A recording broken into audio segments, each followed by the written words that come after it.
Tracy does an magnificent job. Rachel, I just now mine's not connecting to the internet. Bossy. Yep. Wonderful. Welcome back, everybody. For a wonderful job this morning, Tracy. Looking through, keeping on time. That's very important. And we are just going to duck back to the appointment of a hearings panel, which you will find on page 45, item number 47.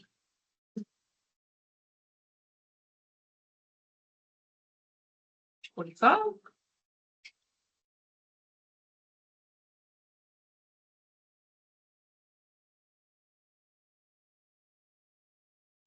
Okay, so this one is setting up the hearings panel for the triennium.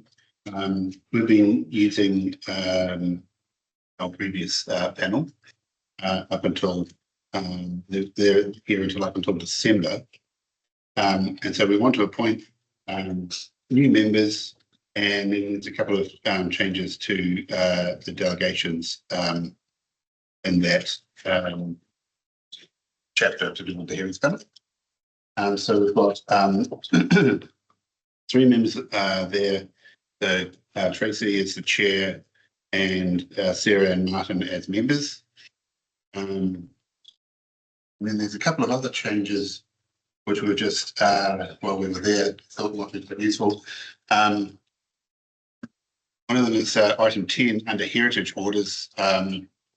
There's no requirement to inform ORC of those removals, so we've got rid of that.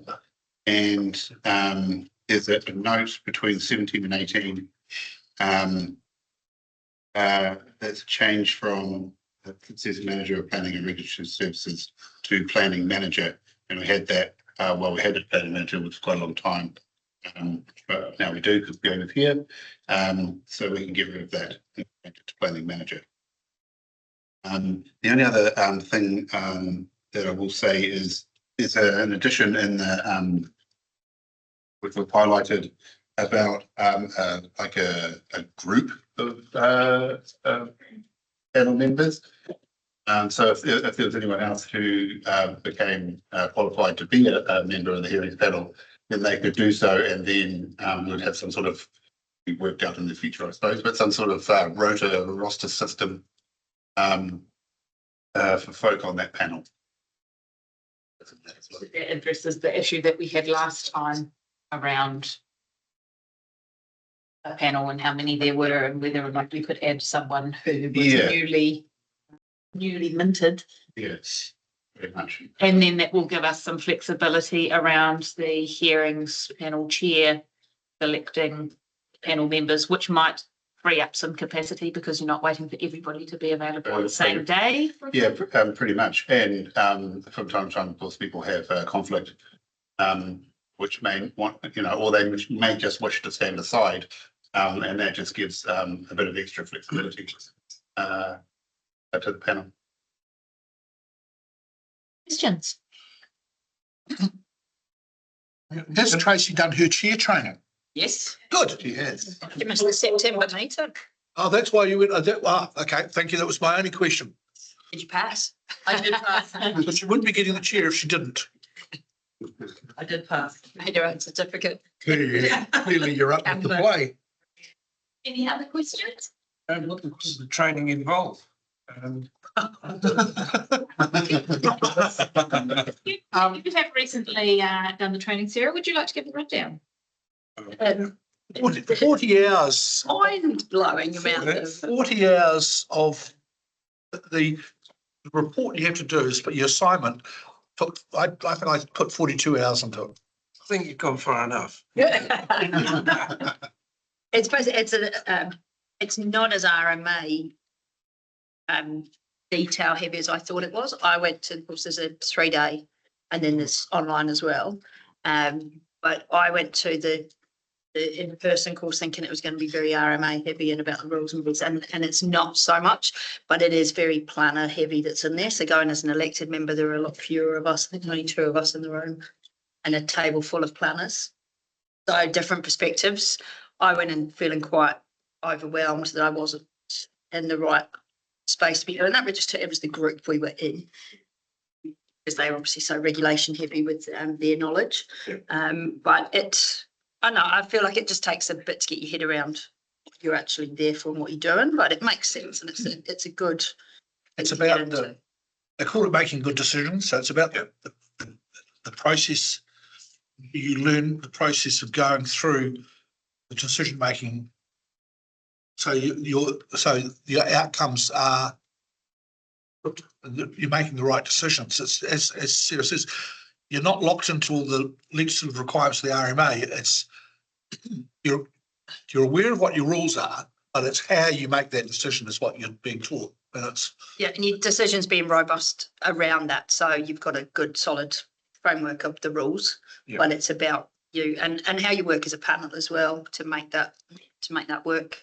So It's good. I reckon the training is good. If it's something anybody's interested in being part of the course itself is not easy, but it is good to upskill you. So those the three councillors that have been appointed to this committee, if you like, are the only three that have been trained.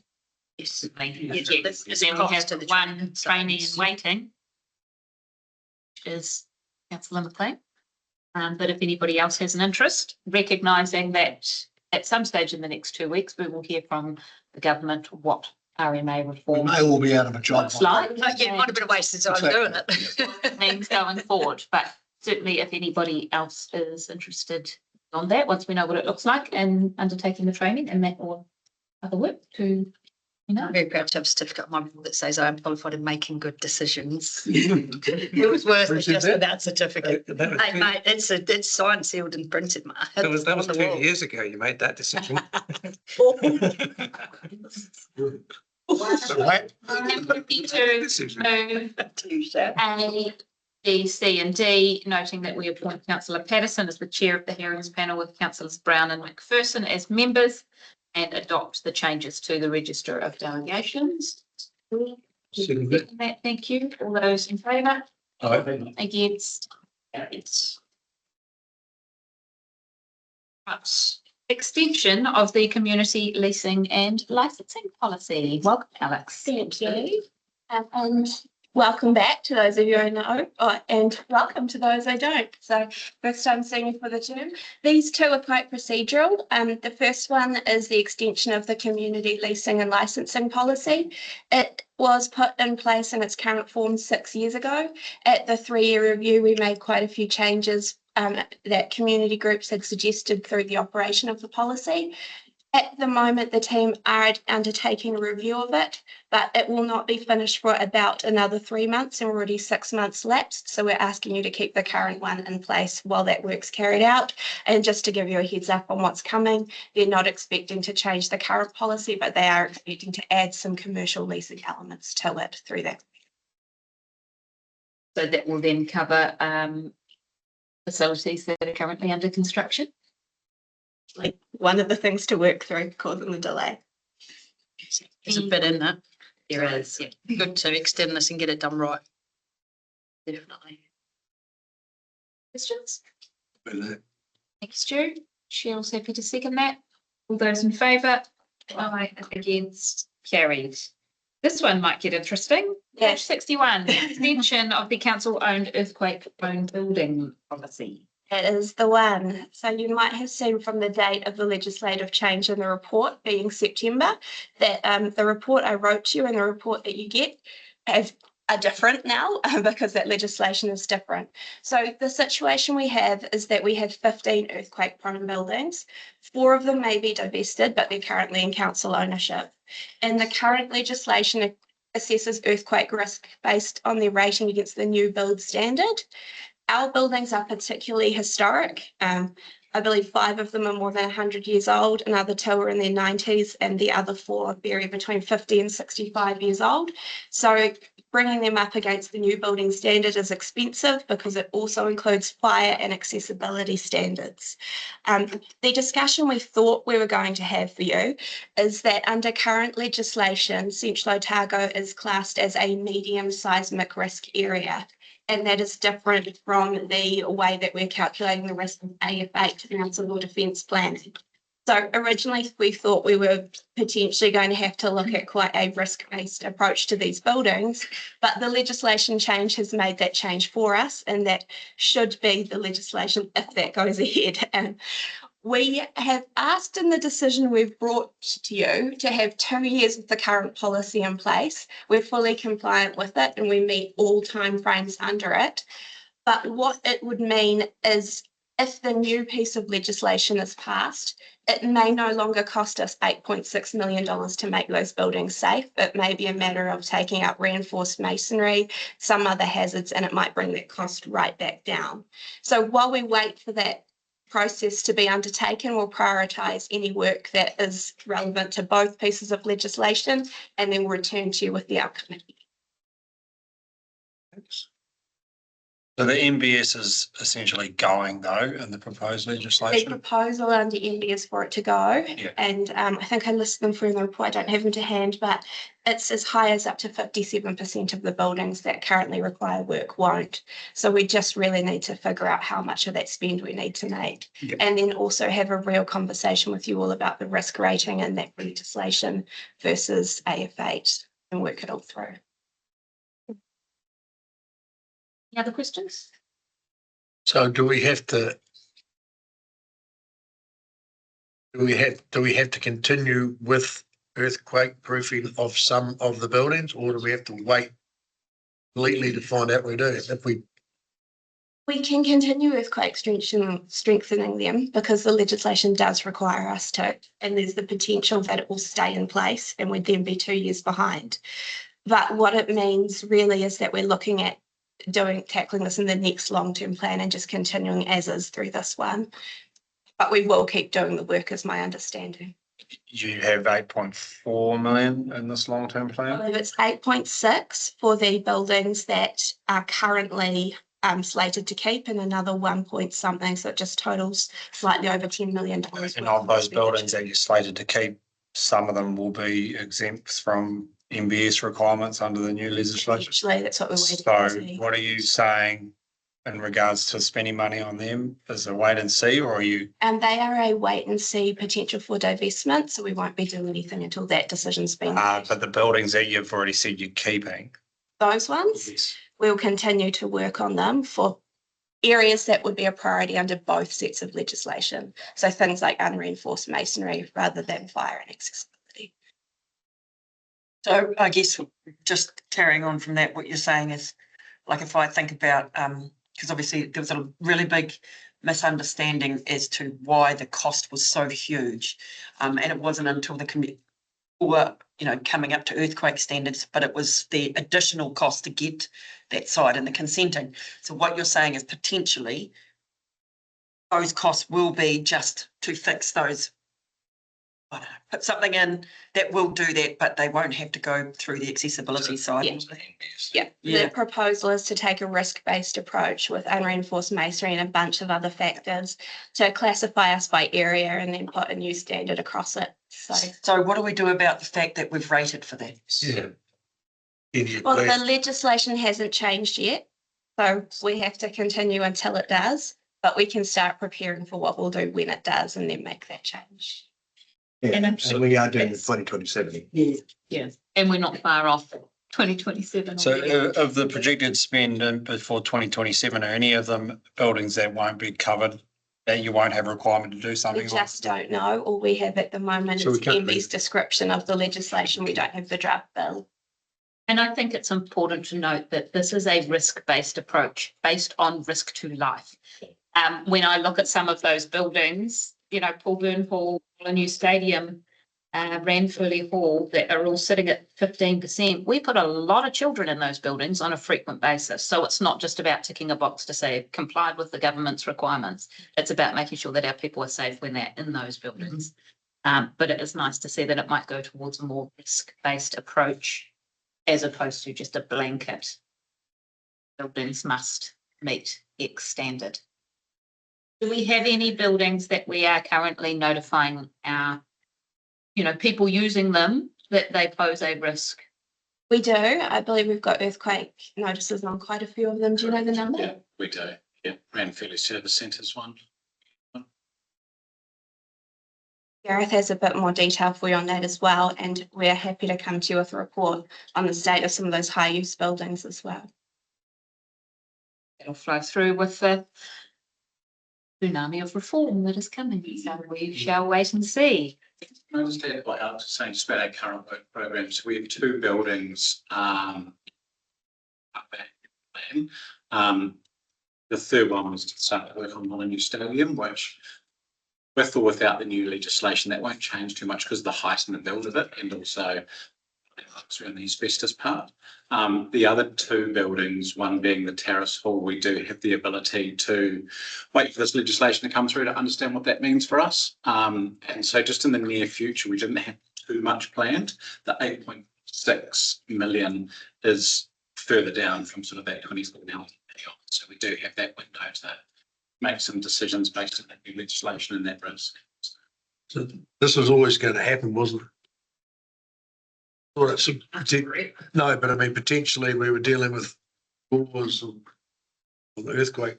We didn't know, but knew that they were going to be looked at and picked up.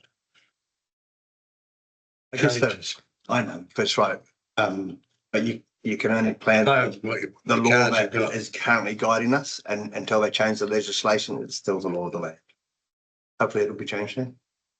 It said as soon as possible, but I've been keeping an eye on it for you, and we don't even have the draft filled out, and it's not yet on Taitawara's register, so I'll let you know as soon as I know on that one. We'll get a chance to relook at 2027 of our long-term plan and realign those figures, but as of now, that was in our fear factor that we took out to the community. Yeah, well, that was the law, we had to address these buildings. Yeah. And done that. Made me go grey. There is probably quite a piece to tackle still on the safety beyond the minimum legislation, and that difference between being a medium risk zone in that legislation and AFA, but we just need the ground to settle a little. I did not mean that part. On the legislative framework, and then we can do that work. Very good. Right. Recommendation that we receive the report and accept the level of significance and adopt the council-owned earthquake-prone buildings policy until October 2027. Bob, seconded. Thank you, Tracy. All those in favour? Right. Against? Carried. Thank you very much.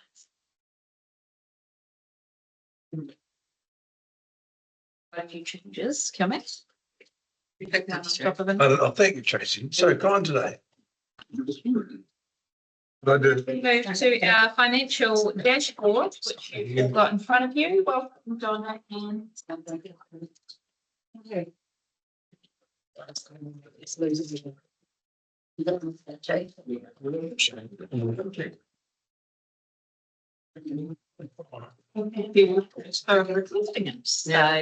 idea. Thank you. The young fellas bring.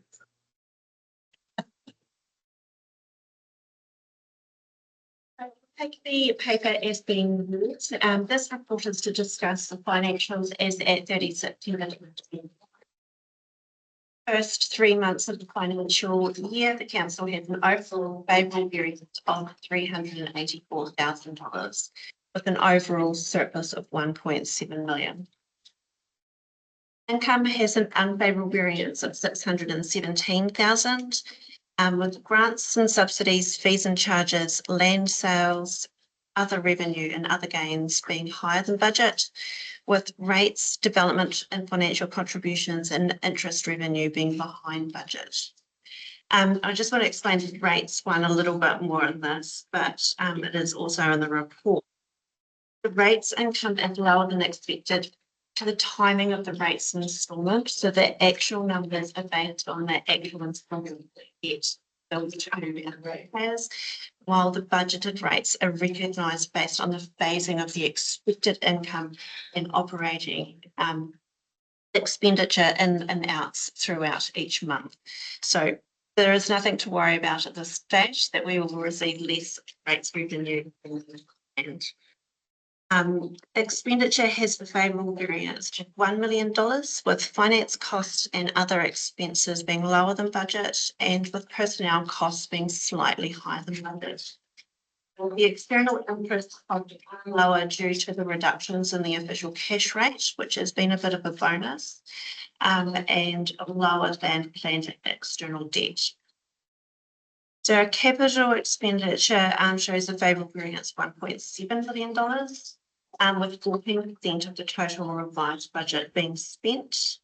All the projects are in different stages, from investigation, design, pre-tendered, and under construction. Our internal loans, we have closed those in accordance with the resolution in September, resolution number 25/18/33. So you'll see an opening balance in the table there, followed by a closing balance of 0. Total external debt is 60 million as at September, with the debt being uplifted for the Cromwell Memorial Park and the Three Waters areas. As at today, it has increased to 70 million. As at the end of June 2025, the council has an unaudited closing reserve balance of $4 million in the surplus, of which the district-wide reserves are in deficit of 12.4 million. Once the annual reports have been completed, the reserves table will transition to the district-wide reserves as based on how we rate for activities. And the ward-specific reserves will be recognised separately in this table as well. So once that annual report is all signed off, we will give you a forecasted reserve balance based on adjustments from forecast 1, including the annual plan movements, and it will give you an idea of where we will end up at the end of the financial year. Also attached for the first time is the financial dashboard. Second time, I think. Yeah, second time. You're Yeah, watching them. second, yes, we did that and its own report. So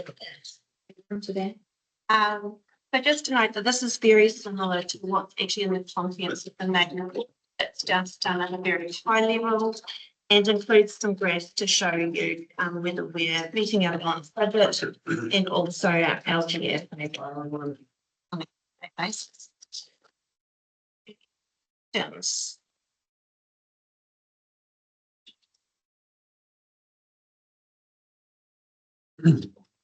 Is there anything that you think is missing from your report or that you've got on the radar that we should be across but isn't yet made it to the report?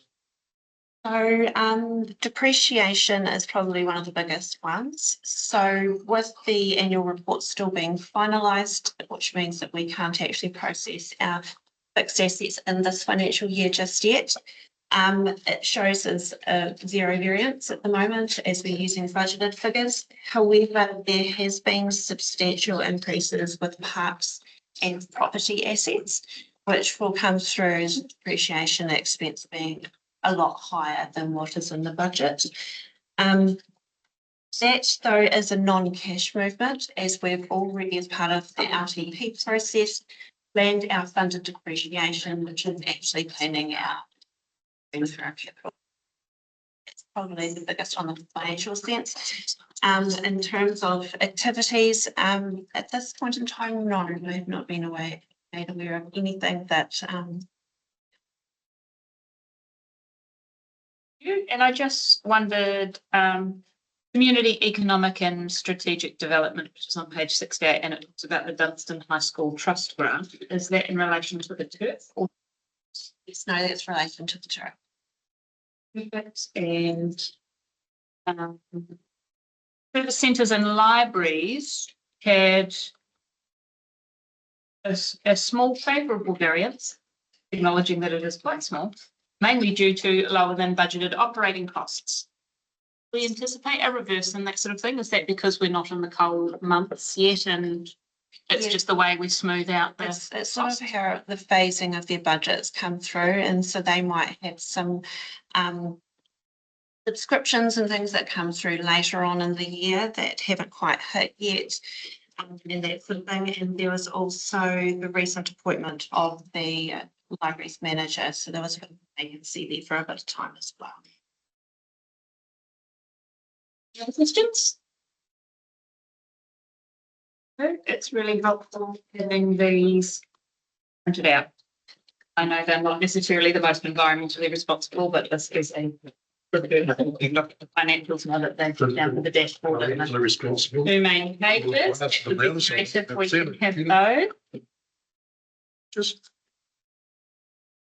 We move to the recommendation that be received. Please. Miss and the declination. For those in favour. Carried. Much appreciated. Thank you. Now, regional deals memorandum of agreement. Dylan is en route, or is someone else? No, Dylan is, he's just joined. Hello, Oh, can you hear us all right? I can hear you. Yes, you can hear me all right. So, sorry, I'll take the paper as read. Relatively straightforward paper. What we've got here is a request just to update the memorandum of agreement that governs the Regional Deals Joint Committee. The request in there is that it removes the requirement that a mayor or chair must be a member of the joint committee, and it could be any elected member. And then the other key point to the paper is ratifying both Mayor Tamer and Deputy Mayor Tracy Patterson be our representatives on the joint committee. So open to questions. Are there any questions on that one? There was a reason last time we did the memorandum that we stipulated that it needed to be the mayors and the chair. And I guess as the election brings different people to the table with different interests and skill sets, then we probably want to make sure we can have the best people there, not just necessarily who is in a particular seat. Have we got any issues with that?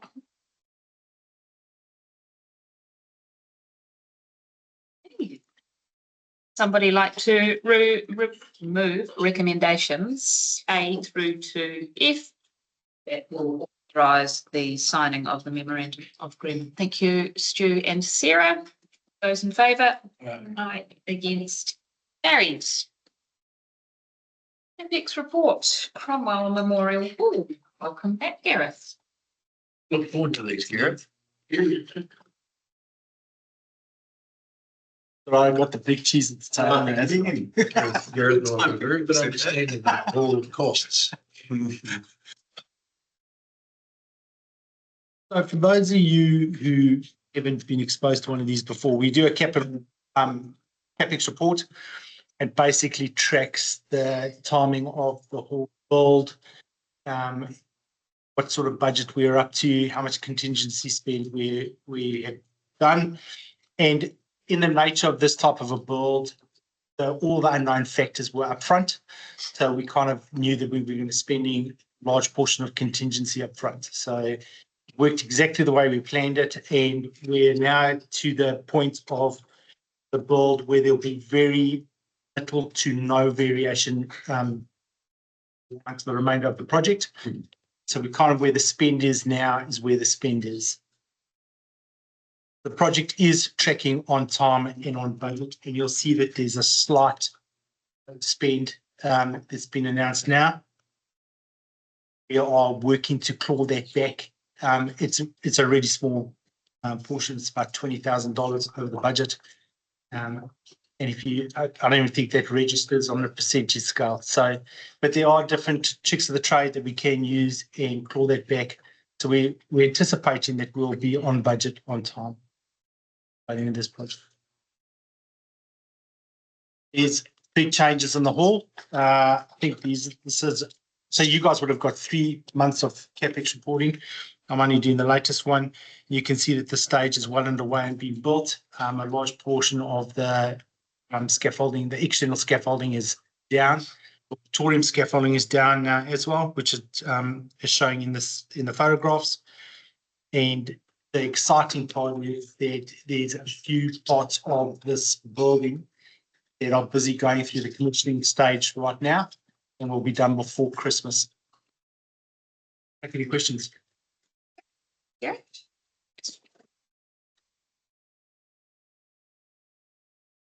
I've got just one question. You said it's going to be on budget, and yet there's a graph there that shows that it actually will finish up under budget. So that's a tracking curve. We are hoping to get to that stage. It's highly unlikely. I think we're going to be bang on budget. But we can always, the price of a project is the last check that you write. So once you've done closing handover and that last check has been signed, that is the actual price of a project. So the status on this report will always be amber from start to finish. With the aim, and I'd never aim to be under budget. And the reason being that is that tell me I don't know how to do my job and how to cost things properly. So we did a large exercise with a lot of QSs involved. So even from the nailer's point of view and an independent to come up with a really good, concise, and it wasn't an educated, actually a scientific budget line. And we're pretty much going to be bang on this project.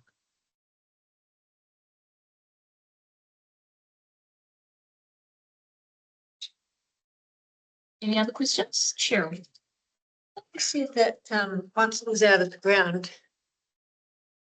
we weren't going to experience any. Yeah. And that if there was, that the construction company would absorb them. Yep. So yes. And so we did get a fixed price. So basically 93% of this project is a fixed price. There's certain elements that come to fruition, and it's no fault of anyone, from the designer to the construction crew to the client. And as an example, there was some tie-ins. So when the building had settled, to the buildings in a few portions, one slab, few portions, when the buildings had settled, there was some tie-in for the earthquake strengthening that hadn't been completed in design.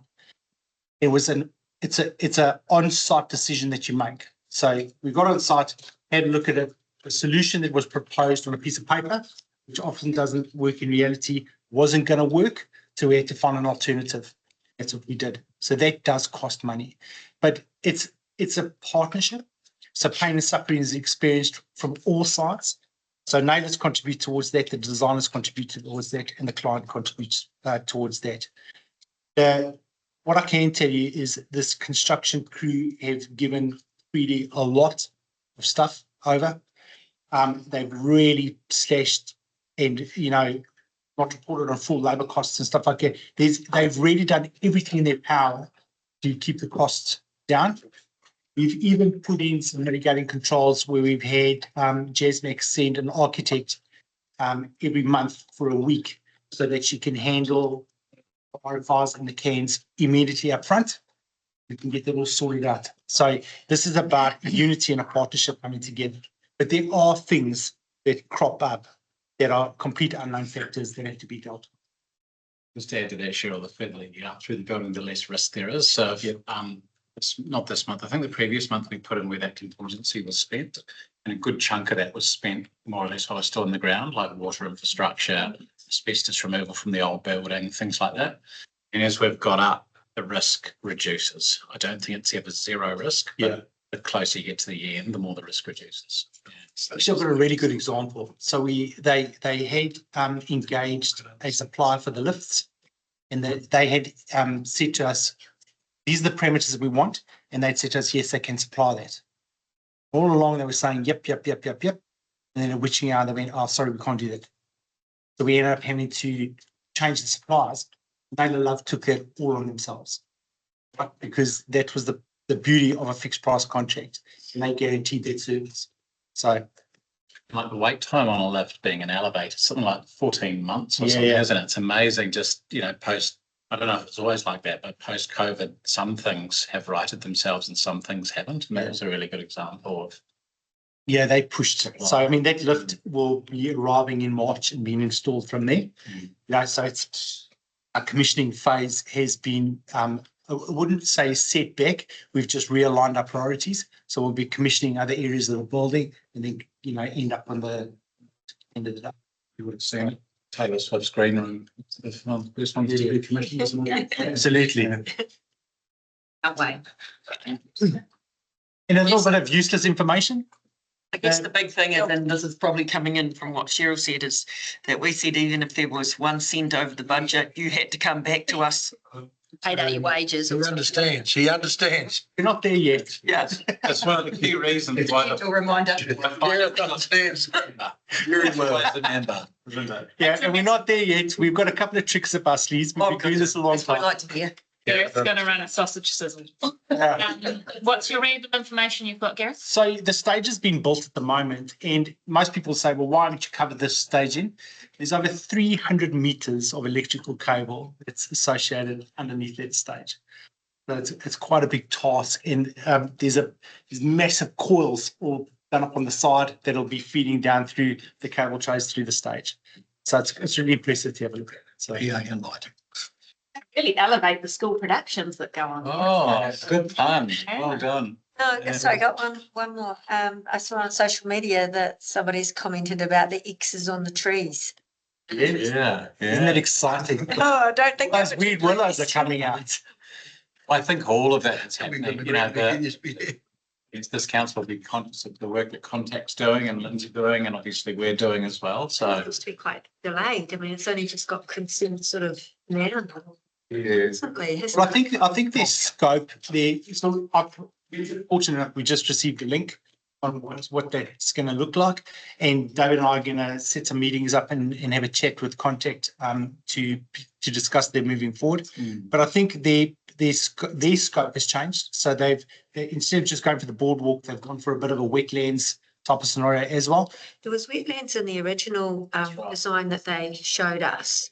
Yeah. Yeah, they had wetlands, yeah. I mean, I said now that they've got concerns about the planting and but they're going to trial the planting, which will be another delay. But I mean, once it all links together, it'll look really cool. Beautiful. Yeah. Yeah. And same in the early days of looking at that, but there's 18 trees there that we look to replant and something else that's lower level as well, so. So will any of the willows remain? We're just taking out just a small. We're taking out our view portal. Just the view, so that one's further along. There's a little bit of a peripheral, but it's not a lot. So I think, I think in time, more of them are going to come out just because of the fact that they considered noxious.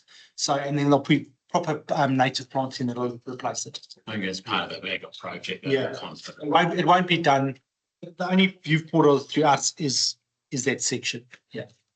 And it is a weed noxious plant that farmers spend hundreds of thousands of dollars a year removing. And yes, it is to facilitate the view from a beautiful building looking down the river.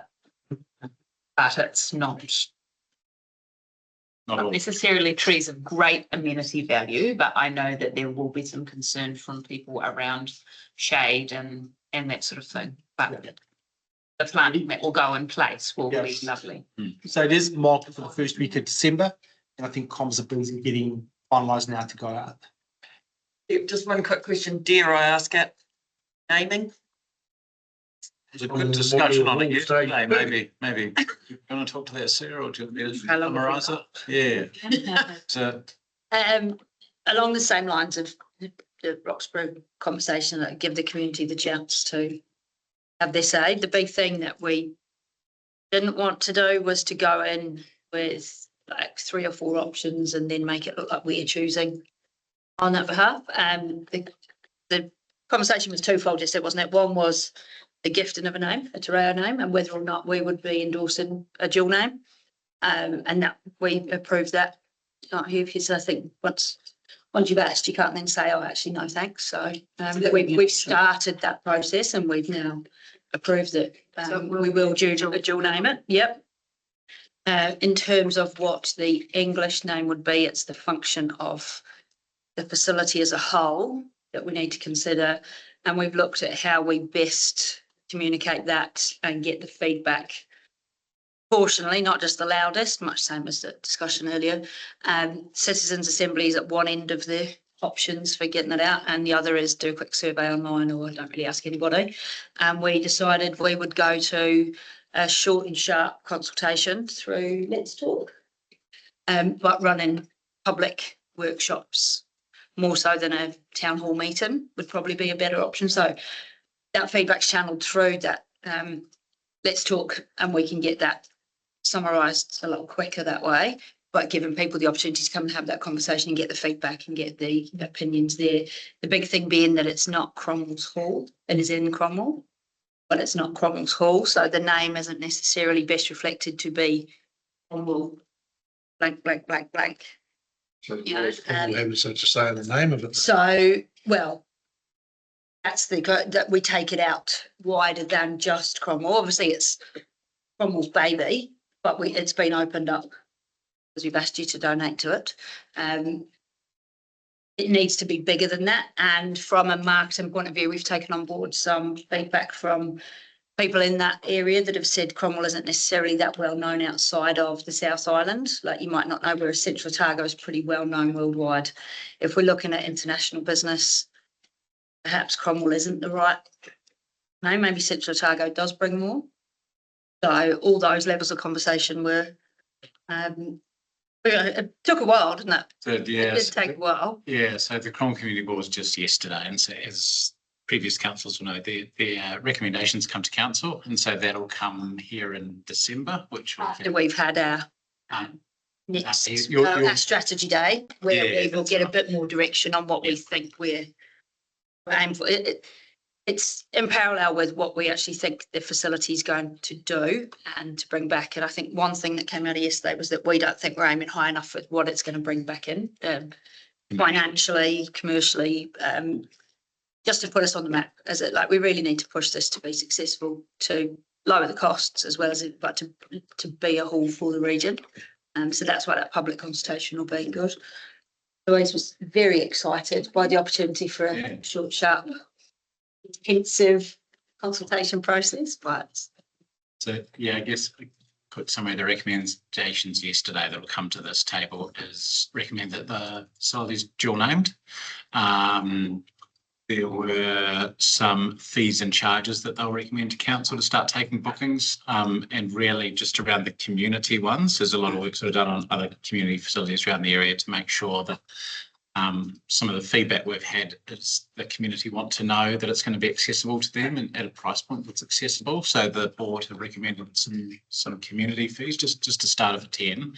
And then we're going to do a little bit more work on the commercial stuff, just as in the commercial rates. I guess we've had a couple of workshops and that part sort of laid on the table to have a little bit of a workshop in February. So the commercial rates won't come back to this table until a little bit after that February meeting. And then just another couple of things is the leases, yeah. So we're in the procurement train for that, and we've had we're sort of down to 4 now that we're finalising and going back with Q&A and sort of doing the finance with them. So that's sort of working into the operational space now. And then what else was there? This was just yesterday. I think that was, we had 4 papers on the hall yesterday, just playing catch up. It might have been a summary actually. With the district for funding model, we haven't had an opportunity here as a council to have a say in how the naming would be if it's a district-wide facility, because that's how it got sold after we changed the. But yet, Cromwell Community Board's got the authority to decide whether we have dual naming rights. They don't have the authority. That's got to come here. The But the discussion's been had, I guess, before it went to the Cromwell Community Board. I guess I'm saying it's what's come first. And it's been on our radar for quite a long time. We have had that presentation come to us. And you guys are invited 2 years ago. All the workshops too. Yeah. All the Cromwell community, all of the facility by the lake workshops, all councillors are invited to. And so did anyone come to yesterday's on the cultural narrative of the building? So we had slides. Yeah, you got the slides called. Yeah. We had one with it was pretty much, it was the same thing. It was just a public excluded a little while ago. And so it's the same thing was presented yesterday publicly. So if you've got some time, I do recommend you watching that. It's really. Was that the same one that we actually had second to us? Yeah, it's just the same polyps there as well. Yeah, that was quite informative. Really. Yeah. And Paulette was there, who is on a whenua panel, who's been help guiding this. So that was really special to have her there and sharing that history with us too. So yeah, but Stu, just I guess the way the papers work, it does. Yeah, I guess what I'm suggesting is that somewhere here as well as in workshops there. Yeah. Because it is Cromwell centric building, but it's actually funded by the whole ratepayer base. Like it doesn't come up in the Minnesota community workshops about this is a process we might be looking at as well. It's only been, but all I'm saying is we should be having those discussions around this table openly as well, and as well as your Cromwell and your workshops in Cromwell. Because it changed when we had district-wide funding from who was going to pay for it and which community board run it to be the community. That's all I'm saying, just make sure that's. Yeah, and on the 17th, you'll have that opportunity. Wait.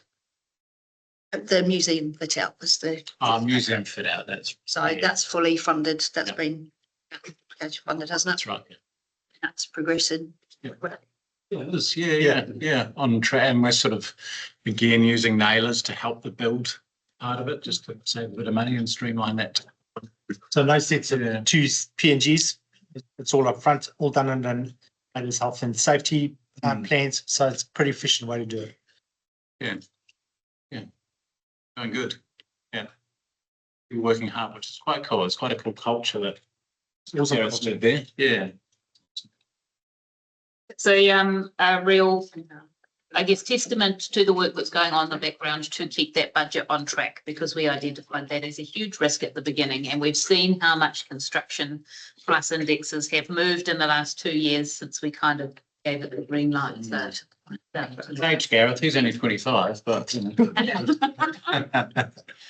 in fact, the recommendation is that the report be received. We have a mover and a seconder. Thank you, Cheryl and Nathan. All those in favour? Thank you. Great. Thank you very much, guys.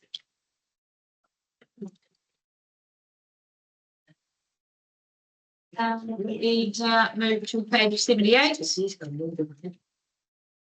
the Mayor's report, which no doubt you guys will have all read word for word, and I can now highlight that when Minister Patterson said we will be running around with our pants on fire, he was talking about this, which is the Simplifying Local Government, a draft proposal that was obviously released yesterday at 5 p.m.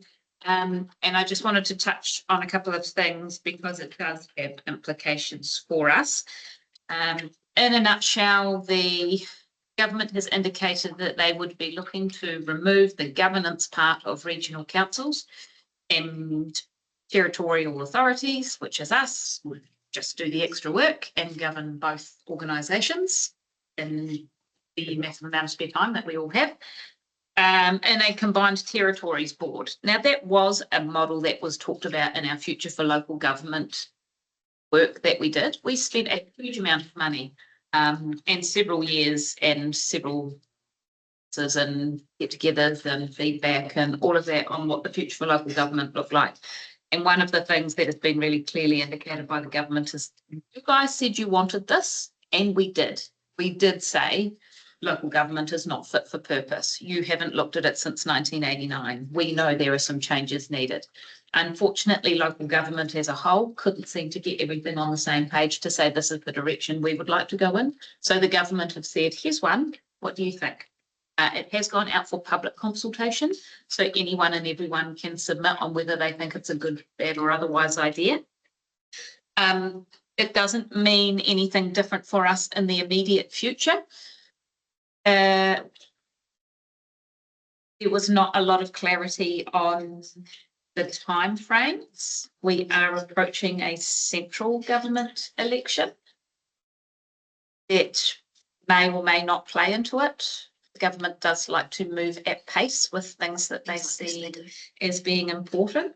One of the things that has been highlighted at the moment is that if the proposal goes through as proposed and we create the territorial boards that govern, have the mayors governing the regional council, then it would be those boards' job to come up with a plan for what regional governance looked like in the future.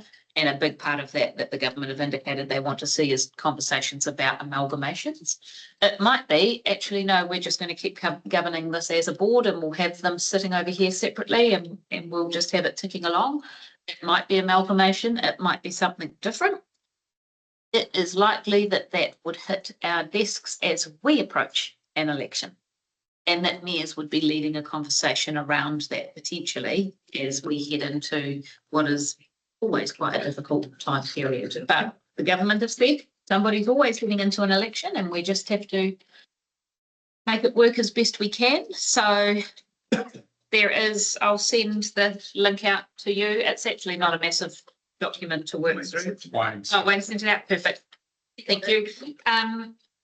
There are some things that maybe don't necessarily fit that well in our community. And one of the things that I would push back on is the idea that nobody within towns and villages knows who's on their regional council.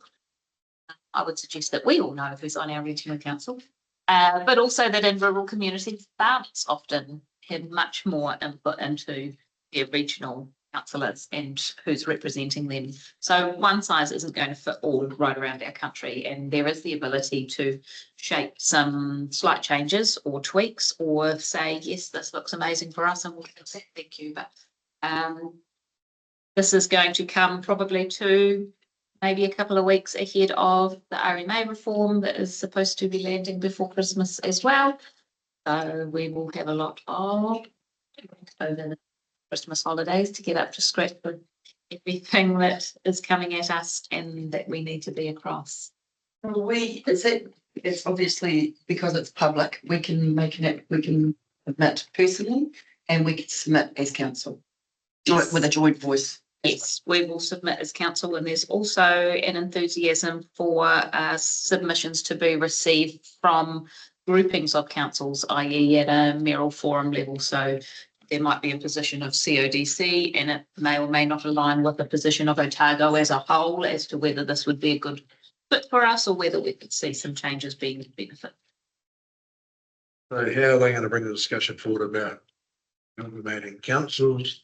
How are we going to have those discussions? How do we put our hands up and pick who we want to go with? All of that's on the table. And All of the above. wonderful. Yes, to everything. And I guess the other thing that comes out when you say the mayors are going to oversee and run the regional council, then it becomes an actually full-time job. On top of the full-time job that we currently do. Full-time job, and determine remuneration coming up on the table here. How's it going to look? Because it's going to make a difference to whether you want to stand as a mayor or not.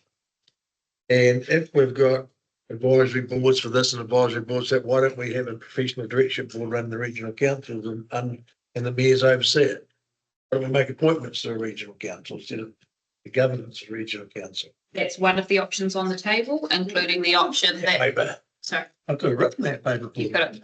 All of the options are on the table. They are kind of the two main proposals that they're going with is the regional councillors are gone. Either the mayors run it, or we will put Crown facilitators or commissioners in to run it.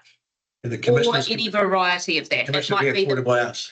They'll be no, appointed the by us. commissioners will be appointed by the government. Crown But Commission. is that, I guess I get that. But in that, for it to work, it would be even better, like you look at your regional deal, the Crown and put in the facilitator. But why would we not, if you're going to go that way, because it's like a private public partnership running a regional entity, why wouldn't we have a say who we want a commissioner in there? The commissioner could be some of the government ones as well. Like, Regional deals is not a facilitator, it's a negotiator. well, the same thing. No. Oh, but, well, let's make it the same thing. If we decided we want to have 3 people on our representing Central Otago District Council, the regional council board, we go, oh, well, Peter Kelly's retired 10 years ago. He'd be a great person on the board, or Tony Lepper or Gavin Hurley, he members of, like, we could make, I guess what I'm saying, if we're going to be involved in a mayor level, because that could change tomorrow. The mayors change. We've seen that in Queenstown. There's a whole new flow.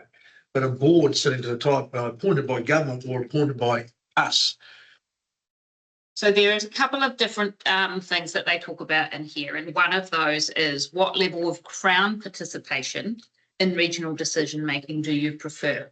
And that is the examples are none, only mayors are on the CTB. There could be a Crown Commissioner on there who is non-voting and works with the mayors. There could be a Crown Commissioner on there who has veto power. There could be a Crown Commissioner with a majority vote. Or there could be Crown Commissioners instead of the mayors. But the challenge being, if you have people who are not connected to Otago in any way, shape or form, are we confident and can our people be confident that they will be making decisions that are the best decisions for Otago?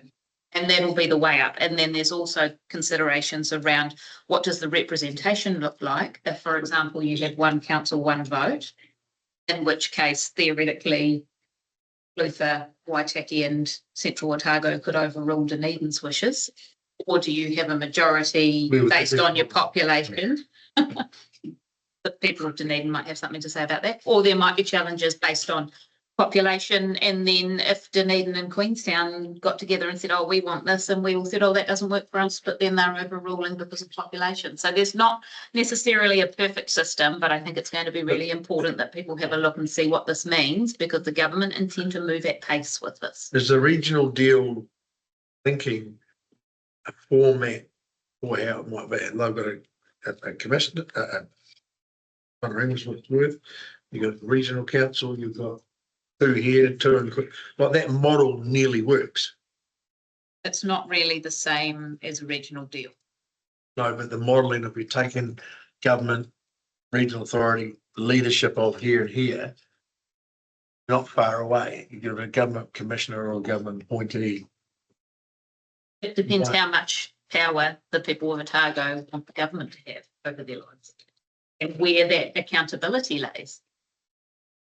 So the other thing is we have a change of government in 2 or 3 years' time. We've got to be future-proofing our elected members or our communities, because clearly without having the tea leaves in the bottom of the cup, most governments only have 3 terms in New Zealand and we roll again. Do these reforms roll back to what we had, or do we could really, if we have a government appointees of our regional councils, we could be worse off than we are now? It's the great unknown. It is. But it's important that people take the time to inform themselves and have their say, because as has been pointed out, this is the most substantial reform since 1989. You've said at pace. Yes. Did they give you anything, any real definitive at pace? How fast are they running? Well, Is it- Are they? It was insinuated that the government would, that lots of this would take place after the election.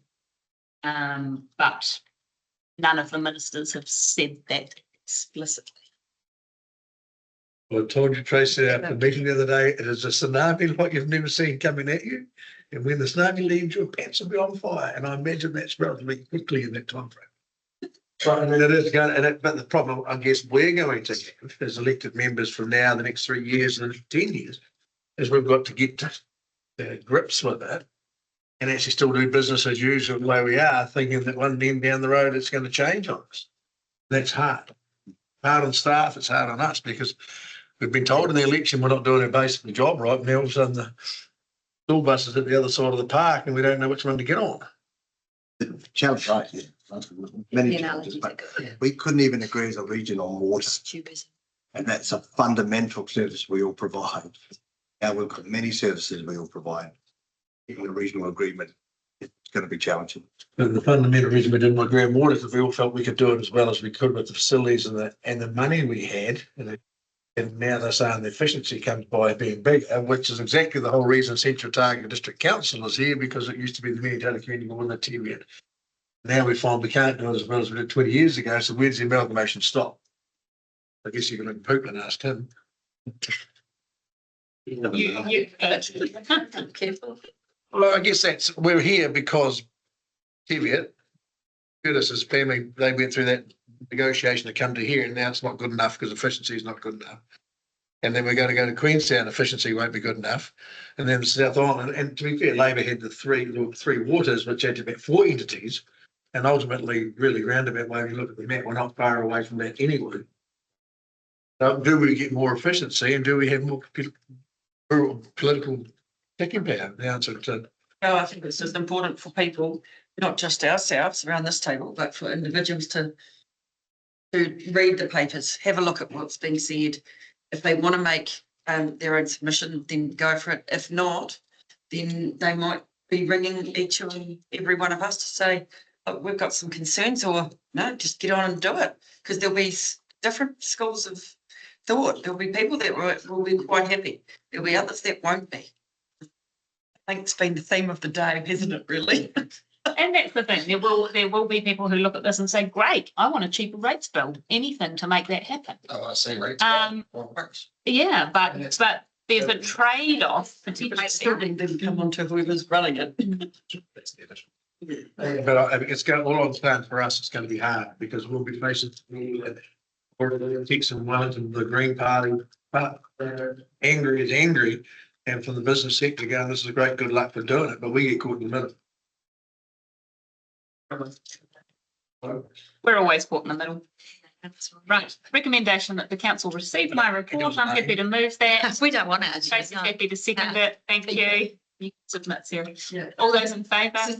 Against? Carried. And in advance, thanks for all your extra miles that you're going to do. Yeah.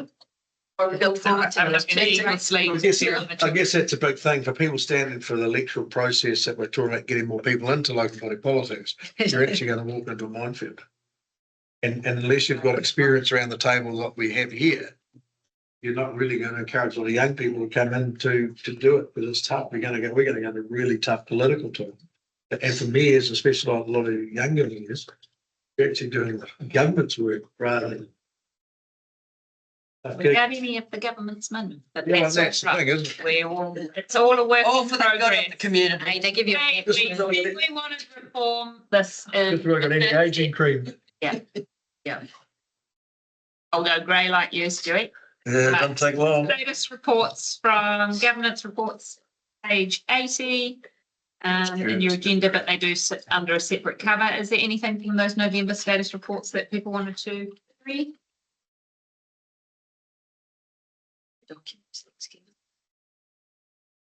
I'm happy to move those. See, thank you. Seconded, thank you, Bob. All those in favour? Aye. Against, carried.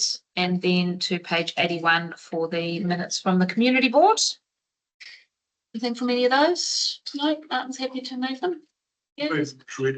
Seconded. Tracy? Favour? 18th of November. Against. Carried. Date of the next meeting is just before Christmas, 17th of December. It says 18 on my agenda page. You're looking at the Vince community board minutes.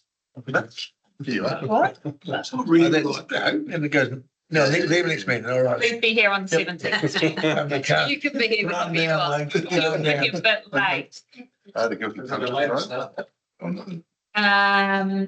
Yes, I think so, but we will confirm the start time for the 17th because we might move them around the workshop, but we'll confirm that and we will let our wonderful public know so that they can come and fill the gallery and be a part of democracy, which is always a fun. It is the 17th, Wayne, you're right. Yes, it is. Now for the reasons outlined on page, starting on page 102, we are going to resolve that we exclude the public from the next items, and also note that Dylan Andrews and Sarah Carter from Network Waitaki will be able to join the meeting for item 25.21.23 due to their knowledge of digital connectivity. Somebody happy to move that? Thank you, Stuart. Second, thank you, Sarah. All those in favour? Aye. Against? Carried. Change it around. Yeah, and look forward to this form. You come in here, you'll be grey as I. Distinguished, don't worry about it.